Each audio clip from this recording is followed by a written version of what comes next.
से हरीशोत्रा next video आपको लेके आया है आपके लिए, जो पिछले ही कंसेप्ट पे बेस्ड है। पिछला जो कंसेप्ट था हमारा क्लासिफिकेशन ऑफ सॉलिड्स, इसमें मैंने आपको पहले ही मोलिकुलर सॉलिड्स करवा चुका हूँ, उसके टाइप्स करवा चुका हूँ कि मोलिकुलर सॉलिड्स होते हैं नॉन पोलर, पोलर और हाइड्रोजन बॉन्डिंग, तो 3 तरह की फोर्सेस उसमें आती हैं। तो नेक्स्ट जो सॉलिड है वो क्या है, आयनिक सॉलिड है। पर टॉपिक स्टार्ट करने से पहले मैं ये बात करना चाहता हूँ कि जो बच्चे अभी +2 में पढ़ रहे हैं उनके लिए एग्जामिनेशन पॉइंट ऑफ व्यू से ये क्वेश्चन बहुत ज़्यादा इम्पोर्टेंट है, ठीक है। और मोस्टली उनके लिए भी जो कमीशन की तैयारी कर रहे हैं उनकी पेपर्स में यहाँ से क्वेश्चन आ ही जाता है, ठीक है।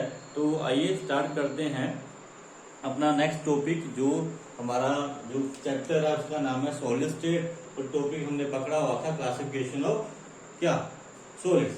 तो उसमें जो सेकंड जो सॉलिड है वो कौन सा, आयनिक सॉलिड्स है, ठीक है। और नाम से क्लियर हो रहा है कि आयनिक, ठीक है। मतलब इसमें आयनिक मतलब इसमें आयंस होंगे, ठीक है। आयंस कौन से हो गए, पॉजिटिव आयंस भी होता है और नेगेटिव आयंस भी होते हैं। पॉजिटिव आयन को क्या बोलते हैं, कैटायन बोलते हैं हम लोग, और नेगेटिव आयन को क्या बोलते हैं, एनायन बोला जाता है, ठीक है। बट हमें पता भी होना चाहिए कि आयनिक सॉलिड्स होते हैं क्या है। अब नाम से क्लियर हो रहा है कि आयनिक मतलब उन सॉलिड्स जिनके पॉजिटिव नेगेटिव आयंस के बीच में आयनिक बॉन्ड प्रेजेंट होगा, तो उन सॉलिड्स को क्या बोलेंगे, आयनिक सॉलिड्स बोलेंगे, ठीक है। तो पहले डेफिनेशन से क्लियर करते हैं, फिर मैं आपको इसका मीनिंग समझाता हूँ कि आयनिक बॉन्ड कैसे बनता है, और जब आयनिक बॉन्ड बनता है तो कौन से सॉलिड क्रिएट होते हैं उसकी बात हम करेंगे। तो डेफिनेशन में यहाँ बोला हुआ देखिए, the solids which when dissolved in water और एनी अदर लिक्विड, ठीक है, या तो वाटर या किसी और दूसरे लिक्विड में जब डिसॉल्व किए जाते हैं, and break into constituent ions, अपने ही कंस्टिट्यूएंट आयन में क्या टूट जाते हैं, मतलब पॉजिटिव और नेगेटिव आयंस में कन्वर्ट हो जाते हैं, और सोल्यूशन में, ठीक है।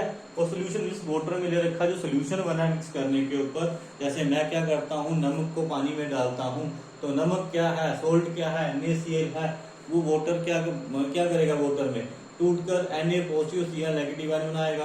तो हमारे पास क्या बन गए, 2 तरह के आयंस बन गए, कैटायन और एनायन। और दोनों क्या है, चार्ज है, जब चार्ज फ्लो करता है तो कंडक्ट क्या करता है, इलेक्ट्रिसिटी को कंडक्ट करता है, ठीक है। तो आपने +1 की क्लासेस में पढ़ा होगा इलेक्ट्रोलाइटिक सेल क्या होता है, उससे क्लियर हो जाएगा, ठीक है। बट सॉलिड्स में आयनिक सॉलिड्स की मैंने बात की, अब बात करते हैं कि आयनिक बॉन्ड कैसे बनता है। डेफिनेशन से क्लियर हो गया कि ऐसे सॉलिड जब जिनको पानी में डिसॉल्व करेंगे, एक्वस सॉल्यूशन में डिसॉल्व करेंगे या किसी अदर लिक्विड में डिसॉल्व करेंगे तो वो आयंस में कन्वर्ट हो जाएंगे, ठीक है। जब आयंस में कन्वर्ट होंगे तो क्या होगा, वो इलेक्ट्रिसिटी को भी कंडक्ट करेंगे जब हम उसके ऊपर इलेक्ट्रिक फील्ड को अप्लाई करेंगे। तो एग्जाम्पल तो ये रखे हुए हैं, जो NaCl, MgO, barium oxide, calcium zinc sulphide, potassium chloride, barium sulphate and lithium chloride, इसी other examples of ionic solids. तो एग्जांपल की बात से ये क्लियर करना पड़ेगा मेरे को कि आयनिक बॉन्ड बनेगा कैसे भाई। देखिए आपके पास फर्दर हम क्या करते हैं, यहाँ पे एग्जांपल लेते हैं, NaCl का एग्जांपल लेते हैं, ठीक है, Na सोडियम क्लोराइड का। अब सोडियम क्लोराइड बनता कैसे, बोले इसकी बात करते हैं। पहले मैं सोडियम लेता हूं, ठीक है।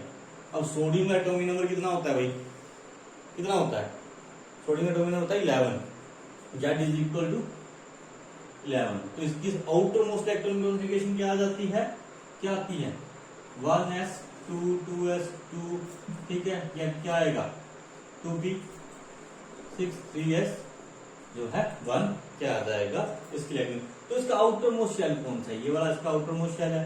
तो कितने इलेक्ट्रॉन है इसके आउटर मोस्ट शेल में, बैलेंस शेल में 1 इलेक्ट्रॉन। तो 1 इलेक्ट्रॉन के लिए क्या लगा दो, डॉट लगा दो, ठीक है। वैसे ही मैं क्लोरीन की बात करता हूं, तो क्लोरीन के इलेक्ट्रॉन एटॉमिक नंबर कितना है इसका, Z इज इक्वल टू 17। तो आपकी इलेक्ट्रॉन कॉन्फ़िगरेशन क्या आएगी, 1s2 2s2 2p6 3s2 3p5। तो देखिए अगर सोडियम अपना इलेक्ट्रॉन को लूज कर दे, एक इलेक्ट्रॉन को, ठीक है, तो वो क्या करेगा, किसमें कन्वर्ट हो जाएगा, नोबल गैस में।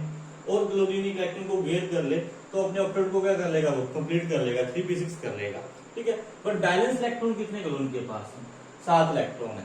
कौन कौन से बैलेंस शेल है इसका, 3s और 3p इसका बैलेंस शेल आ जाता है, पूरे को बैलेंस शेल बोला जाता है। तो 7 इलेक्ट्रॉन है। तो 7 इलेक्ट्रॉन के लिए इसमें आप लगा दो डॉट, है ना, इसके लुईस डॉट स्ट्रक्चर ये बन गए, ये आ गया। अब क्लोरीन के पास एक इलेक्ट्रॉन की कमी है, एक इलेक्ट्रॉन को गेन करके वो नोबल गैस में कन्वर्ट हो जाएगा, आर्गन की कॉन्फ़िगरेशन को गेन कर लेगा। ठीक है, क्यों करेगा? अब ये इलेक्ट्रॉन क्यों लूज करेगा और ये क्यों गेन करेगा? ये लूज करेगा तो ये भी किसमें कन्वर्ट होगा? नोबल गैस में। ये गेन करेगा तो भी किसमें कन्वर्ट होगा? नोबल गैस में। तो दोनों क्या स्टेबल हो जाएंगे। स्टेबिलिटी गेन करने के लिए ये इलेक्ट्रॉन क्या करते हैं? लूज और गेन करते हैं। अब ये वाला इलेक्ट्रॉन, ये वाला सोडियम है, वो क्लोरीन को क्या कर देगा? लूज कर देगा। क्या कर देगा? Lose. Completely transfer of electron from one atom to another atom, then there is a formation of positive and negative ions, and the attraction between the positive and negative ions is called ionic bond। ठीक है, तो क्या बनेगा? अब sodium ने electron lose किया तो उसके ऊपर चार्ज आया पॉजिटिव, क्लोरीन ने क्या किया? वो चार्ज गेन किया तो उसके ऊपर क्या आया? Negative charge. कैसे? मैं ऐसे भी लिख सकता हूँ इसको। ठीक है, इसने लूज किया तो इसके ऊपर था पॉजिटिव, पर इस क्लोरीन ने इसको क्या कर लिया? गेन कर लिया। ठीक है, इसको हम उसको नेगेटिव चार्ज से डिनोट कर रहे हैं, तो इलेक्ट्रॉन गेन कर लिया। तो इनके बीच में आप बोलोगे सर बॉन्ड तो कोई बना नहीं, बना हुआ तो है नहीं, बट मेरे पास क्या बन गए? मेरे पास आयंस बन गए। ठीक है, पॉजिटिव और नेगेटिव चार्ज। तो पॉजिटिव नेगेटिव दूसरे को क्या करते हैं? अट्रैक्ट करते हैं। क्यों अट्रैक्ट करते हैं?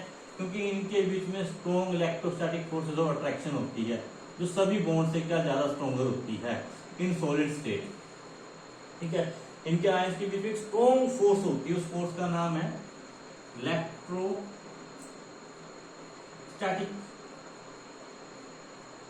Forces of attraction.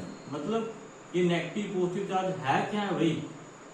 है क्या ये चार्जेस हैं। चार्जेस की जो फोर्स को बोलते हैं इलेक्ट्रोस्टैटिक फोर्स। फिजिक्स में इसका नाम दिया गया है कोलम्बिक फोर्सेस। एक नाम हो रहा है, कौन से फोर्सेस है?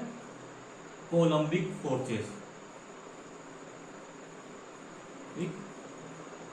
फोर्सेस इसका नाम आ गया, COULMBIC, कोलम्बिक फोर्सेस। मतलब कूलम्स ने जो आपका जो लॉ दिया था, कौन सा दिया था? कौन सा लॉ आया था? कूलम्स लॉ ऑफ कौन सा? फोर्सेस। कौन सा? चार्जेस के बीच की अट्रैक्शन की जो लॉ था वो उसने दिया था, कोलम्बिक फोर्सेस का लॉ।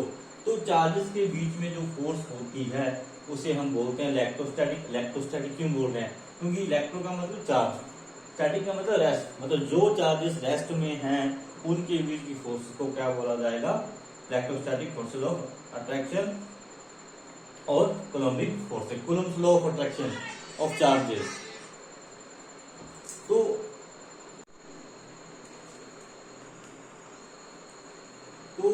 ये मेरा एग्जांपल था किसका? आयनिक सॉलिड्स का। आयनिक सॉलिड्स वो सॉलिड्स होते हैं जब जिनको पानी में डिसॉल्व किया जाएगा, वाटर में डिसॉल्व किया जाएगा, कोई सॉल्यूशन बनाया जाएगा तो वो आयंस में कन्वर्ट हो जाते हैं।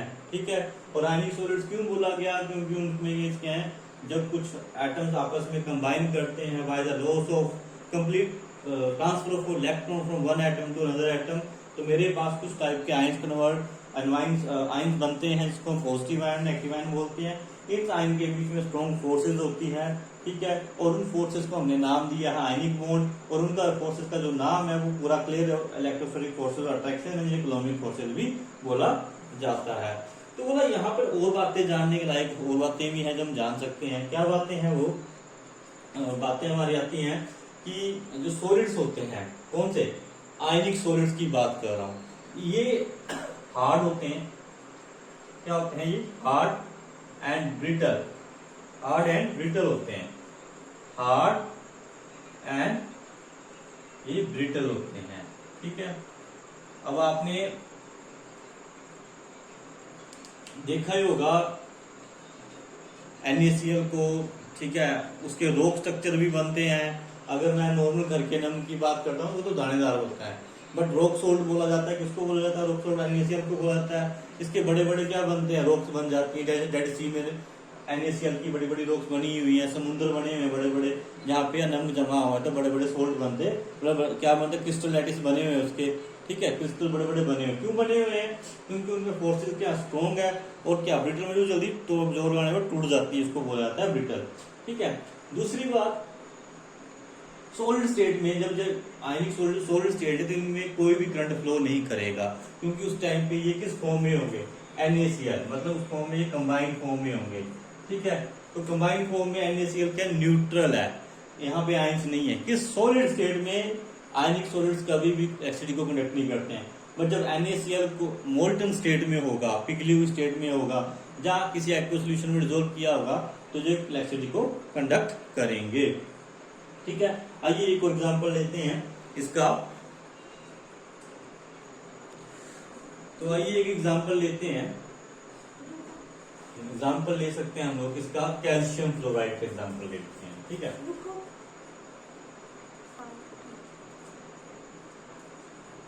कैल्शियम फ्लोराइड का एग्जांपल हम यहाँ पे ले रहे हैं, CaF2 का। तो देखिए यहाँ पर जो आपका कैल्शियम है, इसका जो एटॉमिक नंबर है वो कितना है, Z=20।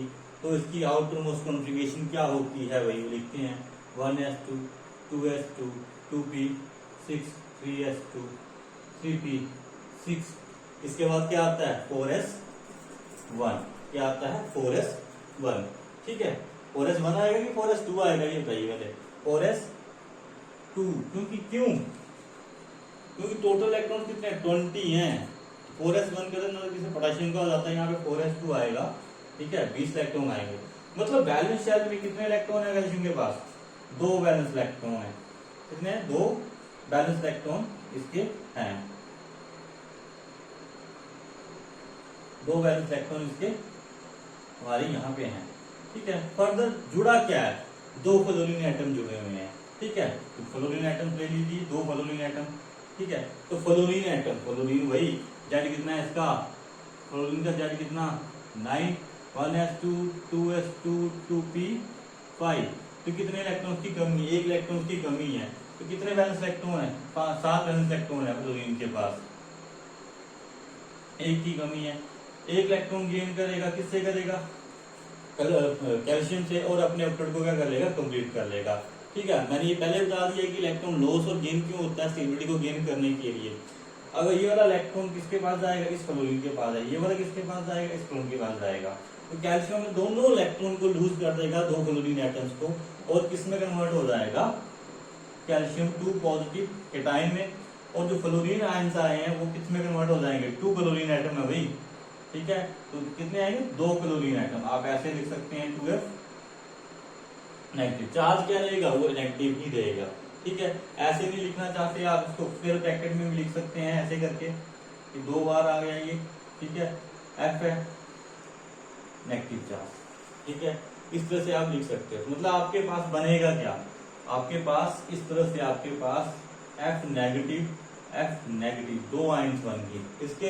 तो इन 2 आयंस के बीच में क्या है, स्ट्रॉन्ग फोर्सेज ऑफ अट्रैक्शन है कैल्शियम के साथ, दोनों कैल्शियम के साथ जुड़े हैं। तो जिन्होंने क्या बना रखा है, CaF2 बना रखा है। ठीक है, तो इस तरह से आयनिक बॉन्ड की फॉर्मेशन होती है। तो हमारे पास कैल्शियम क्लोराइड बन गया। तो ये सारे एग्जांपल्स जो हैं वो किसके हैं, आयनिक सॉलिड्स के हैं, जो मल्टीपल चॉइस में, मोस्टली मल्टीपल चॉइस में CBSE HP बोर्ड के एग्जामिनेशन में पक्का पूछे जाते हैं कि बताइए, मल्टीपल चॉइस में 4 ऑप्शन दे दिए जाएंगे, बताइए इनमें से कौन सा आयनिक सॉलिड है। तो इजीली अब जाना, जो सोल्ट होते हैं, सारे के सारे सोल्ट है, ये जितने भी सोल्ट है वो सारे के क्या। तो ये सारे एग्जाम्पल जो हैं पेपर में पूछे जाएंगे आपके। तो आई होप जो भी बच्चे +2 में पढ़ रहे हैं, सॉलिड स्टेट को तैयारी करना चाहते हैं, अभी आपके पेपर भी आने वाले सितंबर में, तो सेमेस्टर 1 के, तो उसमें जो क्वेश्चन मल्टीपल चॉइस में पूछे जा सकते हैं कि आयनिक सॉलिड्स के एग्जाम्पल दो। तो ये सारे एग्जाम्पल जो हैं पेपर में पूछे जाएंगे आपके। तो आई होप जो भी बच्चे +2 में पढ़ रहे हैं, सॉलिड स्टेट को तैयारी करना चाहते हैं, अभी आपके पेपर भी आने वाले सितंबर में, तो सेमेस्टर 1 के, तो उसमें जो क्वेश्चन मल्टीपल चॉइस में पूछे जा सकते हैं कि आयनिक सॉलिड्स के एग्जाम्पल दो। तो आई होप आप लोगों को मेरी पढ़ाई वीडियो समझ में आई होगी, जो मैंने आपको कंसेप्ट क्लियर करवाया है। तो मेरे चैनल को आप शेयर करें, सब्सक्राइब करें। ठीक है, और अगर कोई कंसेप्ट नहीं क्लियर आ रहा है तो कमेंट करें भाई। Thank you.